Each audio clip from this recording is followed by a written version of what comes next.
Si tu as oublié d'apporter des galettes et un petit pot de beurre à ta grand-mère, c'est trop tard.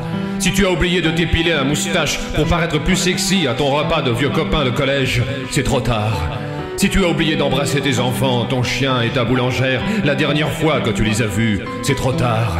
Si tu n'as jamais appris à jouer du cor de chasse le soir au fond des bois, c'est trop tard. Si tu n'as jamais mangé une choucroute alsacienne en tenue folklorique, c'est trop tard.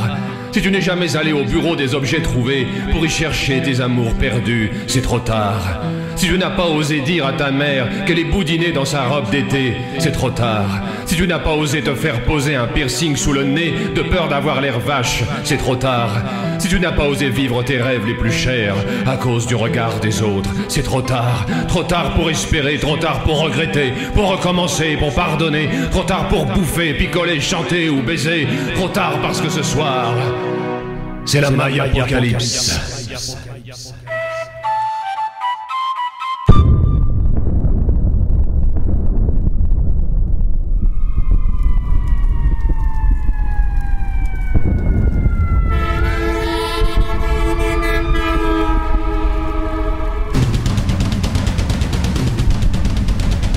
Ce n'est pas parce que tu crois que les Mayas sont des abeilles qui racontent des niaiseries aux enfants dans des dessins animés que tu ne dois pas craindre l'apocalypse.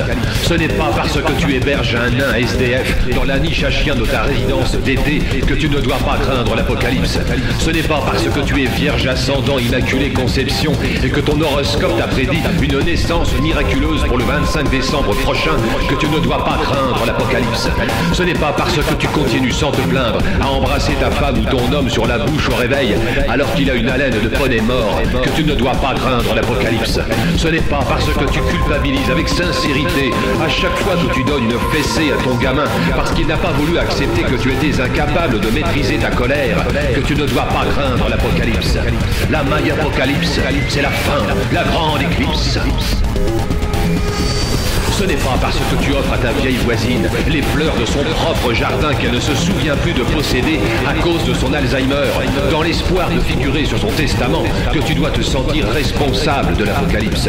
Ce n'est pas parce que tu as pensé à la super bagnole que tu allais pouvoir t'offrir grâce à l'héritage de ta belle-mère pendant sa cérémonie d'enterrement que tu dois te sentir responsable de l'apocalypse. Ce n'est pas parce que tu as menti à tes enfants en leur promettant de toujours les aimer alors que tu as souvent envie de les balancer par la fenêtre en prétendant que leur sac à dos fait parachute que tu dois te sentir responsable de l'apocalypse. Ce n'est pas parce que tu te sers des prospectus de Emmaüs pour allumer ta cheminée et que tu prétends ne pas les recevoir que tu dois te sentir responsable de l'apocalypse. Ce n'est pas parce que tu dis aux petits roumains affamés qui font la manche dans ton quartier que tu n'as pas de monnaie dans ta poche alors que tu viens de t'acheter un croissant au beurre avec un billet de 50 € que tu dois te sentir responsable de l'apocalypse.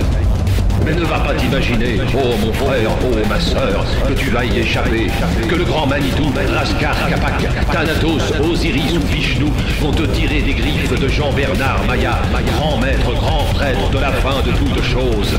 Car la Maya Apocalypse, c'est la fin, la grande éclipse.